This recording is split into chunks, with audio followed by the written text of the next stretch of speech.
Yeah. In this, we'll be talking about like open data, which is mostly meant for consumption by like developers, OSPO teams, folks in the security, right? So in this session, I will take you through how we use like ActivityPub in a non-trivial way. So ActivityPub is basically meant for like social networking, but here we will show like how we use ActivityPub to share like this open data between various tools and systems and the stakeholders in a decentralized fashion.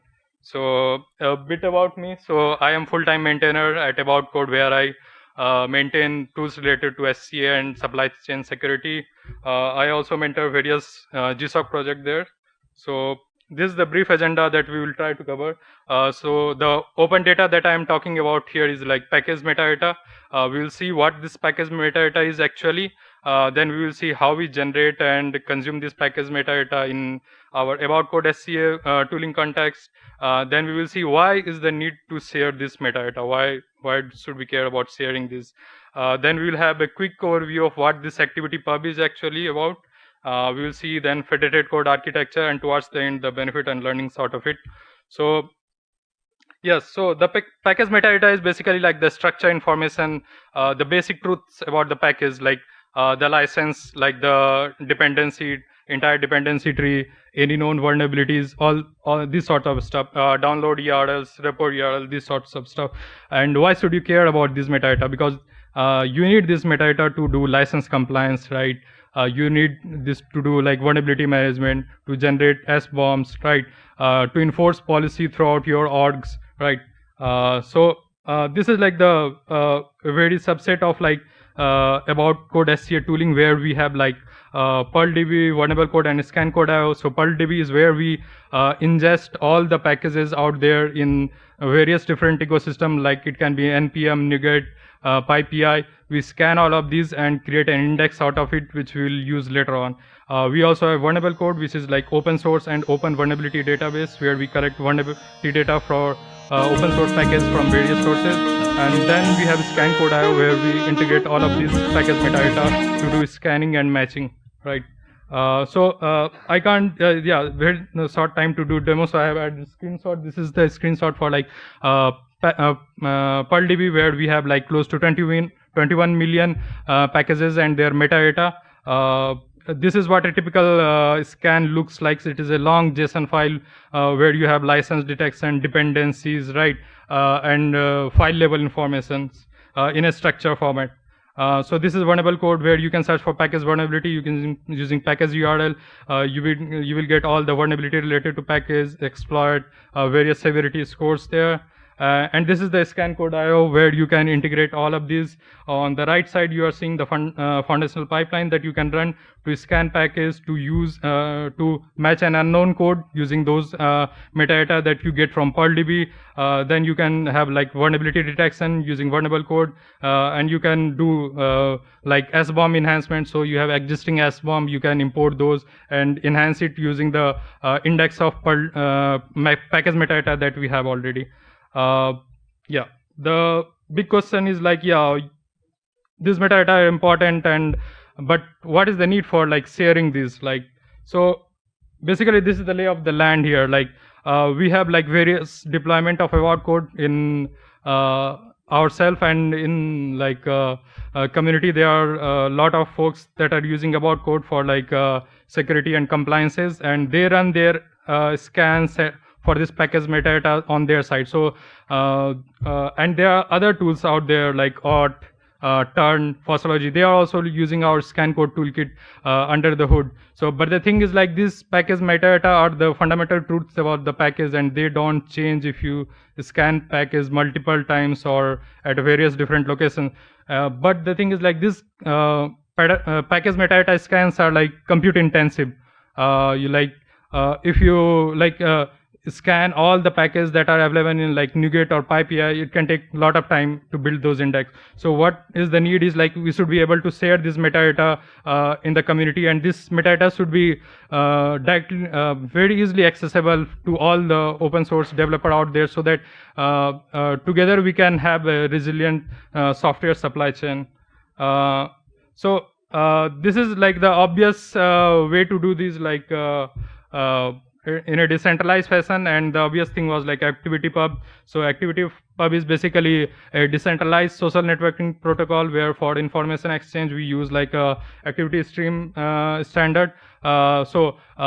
If you want to understand like ActivityPub in a basic sense, like it is the users on this network basically has inbox and outbox, and any communication that you want to do through to the world, like say you want to send DM, you want to post something, you want to follow something, you compose a specific activity stream and put it in your outbox, and your host ActivityPub will go through your activity stream and do the needful.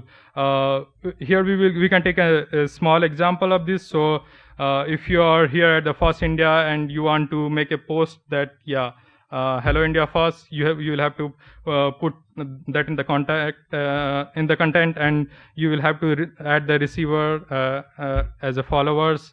If you want to make public, you can add public group and send it to your outbox, and from there on your host ActivityPub server will take care of it and federate it to your followers. If they are on the same server, you will get it in your inbox. If you are not in the same server, it will be delivered to your server and from there to your inbox.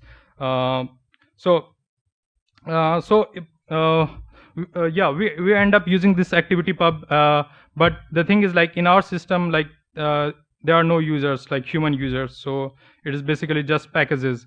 So package becomes the first class citizen, and the activity that they do is like they don't post something, they don't follow someone, they don't send DMs.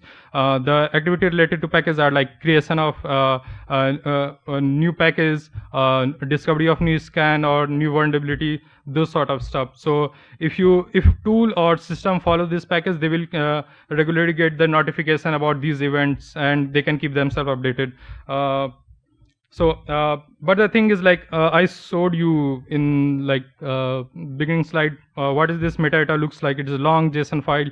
Sometimes it can be in gigabytes, and we have close to like tens of millions of packages. So in our demo instance of PearlDB, we had like close to 21 million packages. So it is very impractical to move this scan across the network. So what we do is like instead, when you will receive this activity notification, you will get the nature of change that had happened on the package and the reference to the metadata in the Git repo, right?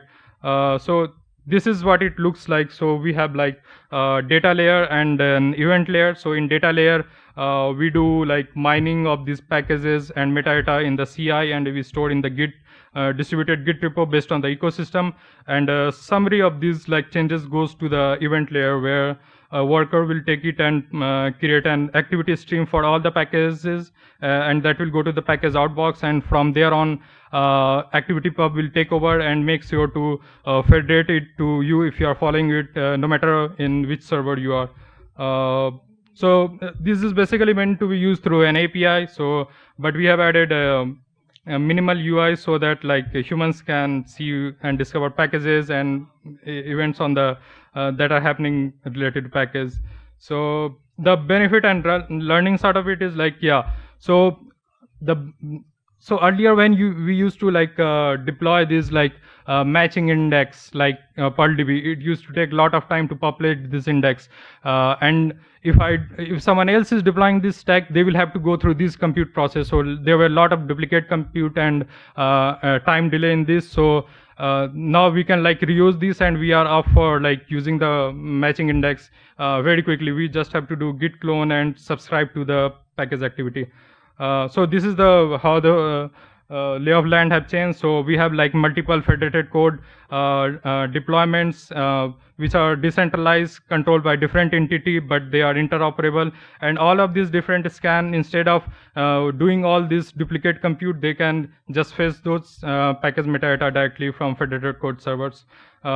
And if they find out that that package metadata is not there, they can do the scan locally and put that into federated code server that later community can use it.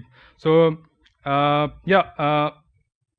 so this is like something in the future that we are trying to work on. So right now what you have seen is like data moving from package to the user and the consumers. So, but there is a flow of information in other direction too. So if you right now focus on that particular CB, like for the package Webpack dev server. So if you go and search this CB on GitHub Security Advisory and like NVD, you will get two different set of like affected package and patch, right? And if you are like the developer, you will be confused about like what should you do here now. And I can assure you this is not some random or fluke instance. So we have a dedicated pipeline in our vulnerable code where we detect this kind of anomaly. So they are close to thousands of such anomalies where we have for a particular vulnerability, various different sources don't agree on what is the affected package or what is the fixed package.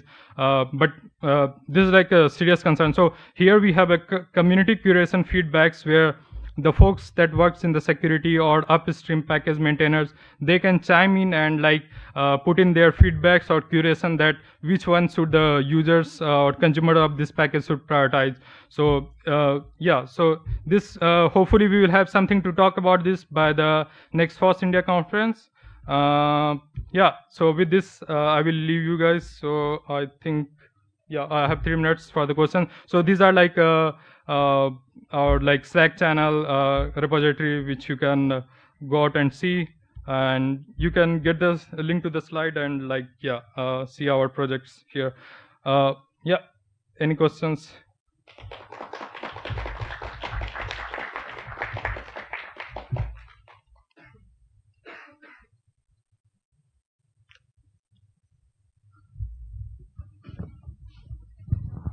I had a question on why did you pick Git as opposed to like anything else? Yeah, so like basically to say like it's cheap, it's free, like the basic thing, like what's the open source community is like very cost sensitive, right? So we want to make sure like others can deploy this like federated code, and if there is like dedicated servers, it would be like more of a cost for them. Can you give us a sense of? Oh, sorry. Oh. I will not exercise power, like manpower.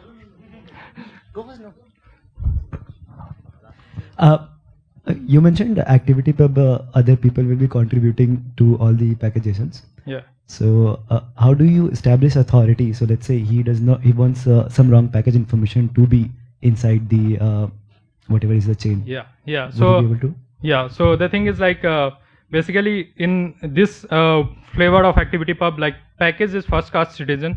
So if I have a federated code deployment, this federated code server can create the package like user with like package URL, right? Not other folks can, right? So if you like come and you set up your own server and then you do, then and you push say like say fabricated curations, yeah, folks can choose to block your server. That's what like happened with Mastodon, right? Mastodon can choose to like blacklist certain servers. So same thing we can do here. Yeah.